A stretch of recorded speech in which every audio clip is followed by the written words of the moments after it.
Okay, now you can hear me, can't you? I'm sorry. Sometimes when I start up this program, the audio doesn't connect right, and I forgot to check it. So give me the thumbs up, metaphorically, Barbara, when you are able to hear me. There you are. Thank you. Okay, so I'm going to not repeat everything I just said. This text on Amos, talking about the way the people with wealth take advantage of the poor, wanting to disregard the Sabbath so they can make more profit, but even worse than that, so that they can be deceitful and cheat to buy people for almost nothing. And the last line, I think, is the most the worst accusation: to sell the sweepings of the wheat. This is to the way wheat gets thrashed out to separate the grain from the chaff, and then it all happens kind of on the ground. So you'd pick up all the grain, put it into a basket, and at the end, at the bottom, you'd kind of sweep up what was left on the dirt, which means you're getting a lot of grain mixed with dirt, and you're going to sell that as if it were just grain. All terrible stuff, taking advantage of the poor.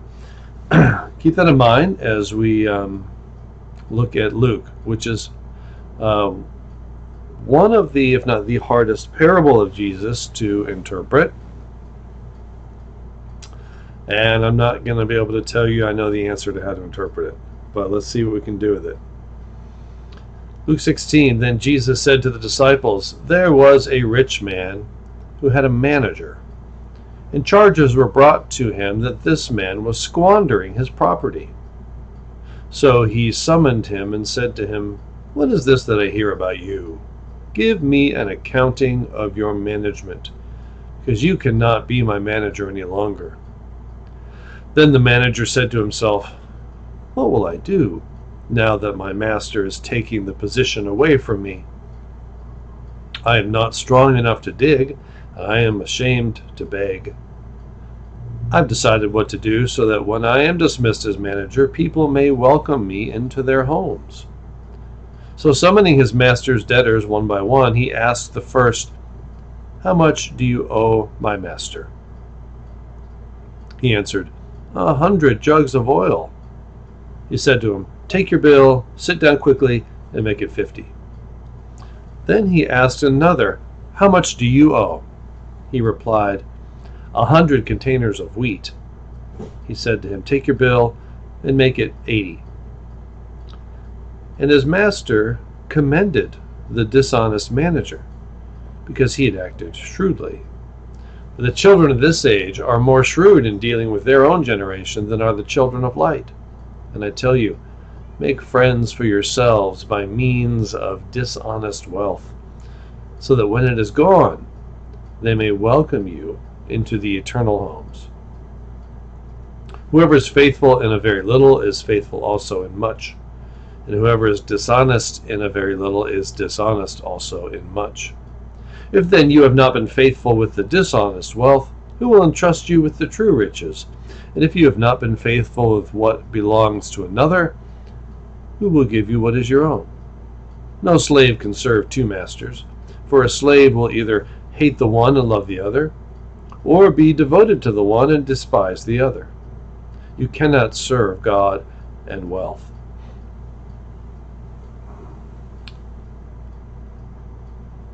I'm looking at the comments here, about Amos. Okay, so if you're not confused, maybe you weren't paying attention.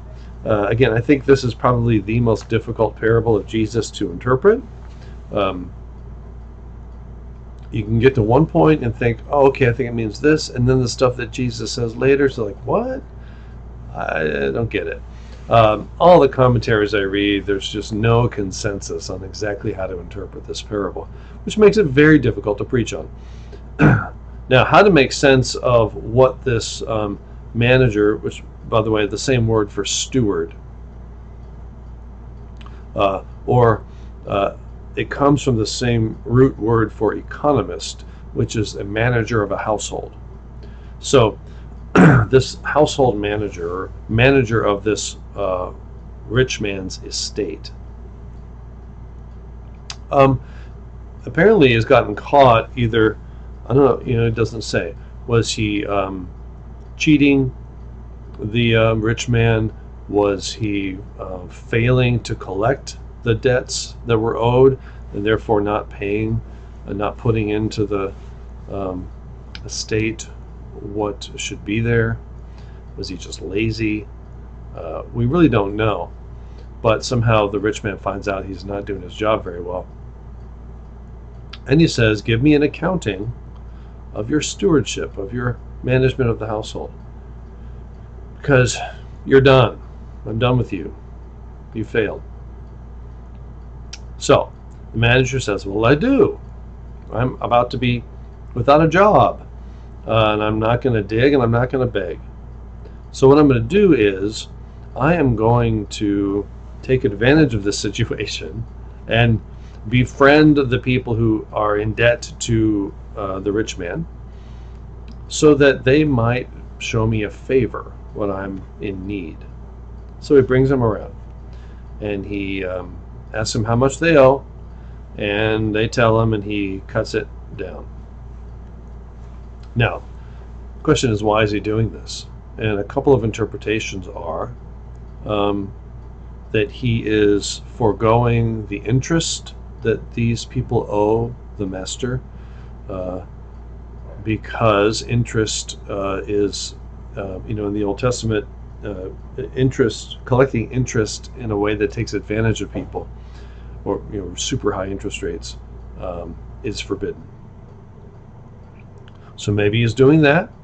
Maybe he is cutting out the portion of the collecting of the debt that he would keep for himself, and giving the master, the rich man, what he was owed, but giving up his own part of it, maybe.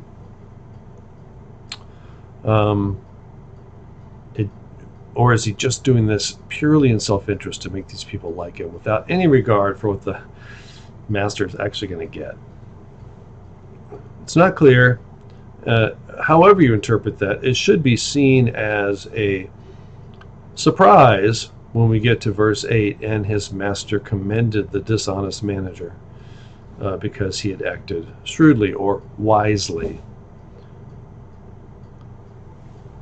You're supposed to be surprised by that point when that happens. The master's not supposed to like this guy, both because he had been bad at his job, and because now he was manipulating whatever the situation was to get people to like him. And he praises him. And then Jesus, it's not clear if the the second half of verse 8, the parable kind of ends in the middle there. The children of this age are more shrewd or more wise in dealing with their own generation than are the children of light. So the age here has to do with children of this age is sort of the people who live by human standards, the ordinary way of doing things, as opposed to the people who are trying to live by God's kingdom, the children of light. And if the people who are living by human standards are wise in how they handle things, shouldn't people trying to live in the kingdom be wise also? And what does it mean to do that when it comes to wealth? And what is dishonest wealth? Is that all wealth is dishonest because it's wealth? Or is it the what to do with the way we have mismanaged what we've already been entrusted with? Again, no clarity here whatsoever, and there's a lot of choices. And then there's a parable between in the parable when the man says, I'm going to do this so they will welcome me into their homes, give them something to eat and a place to live. And in the end, when it says, so they may welcome you into the eternal homes, nobody knows. So that's why I kind of go back and try to interpret this parable in the larger context of Luke's gospel and see if it makes any sense.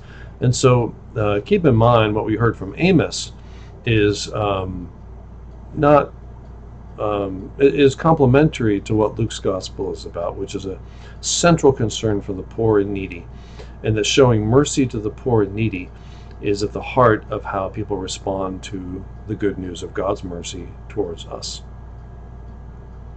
And so,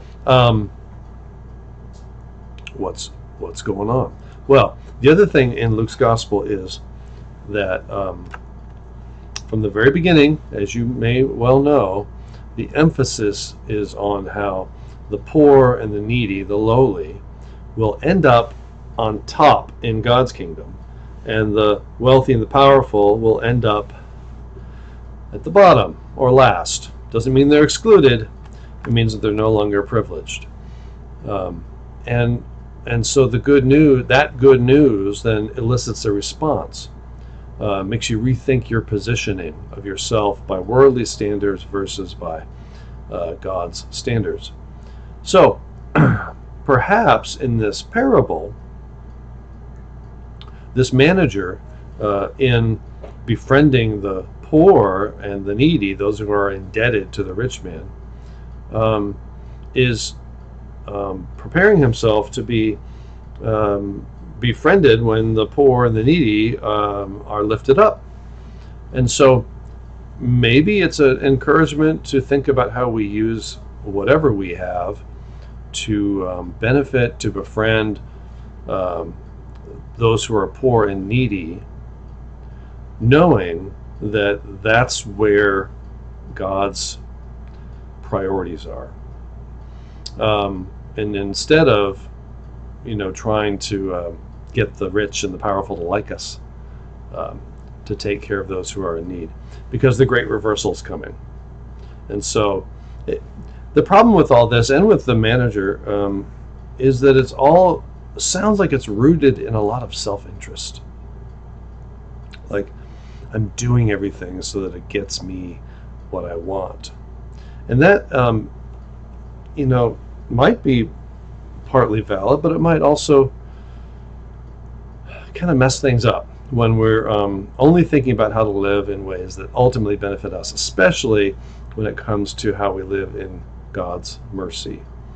It sounds manipulative, so it's hard to know how far to push what the parable is getting at. Very tough stuff. It also reminds me of the Lord's Prayer, where Jesus says, "Forgive us our debts as we forgive those indebted to us." And so it's sort of like the manager here is proactively forgiving debts so that his master might also forgive him his debts. So in that sense, the parable is not so far from what Jesus teaches in the Lord's Prayer. And throughout Luke's gospel, and really throughout the gospels, wealth is always a danger to one's life, to one's soul. So you have to be very careful and thoughtful about how you use the wealth that you have. And Luke's gospel is very clear that the way that the wealthy and the powerful and the privileged respond to the good news is to use what they have to benefit the community, to benefit those in need.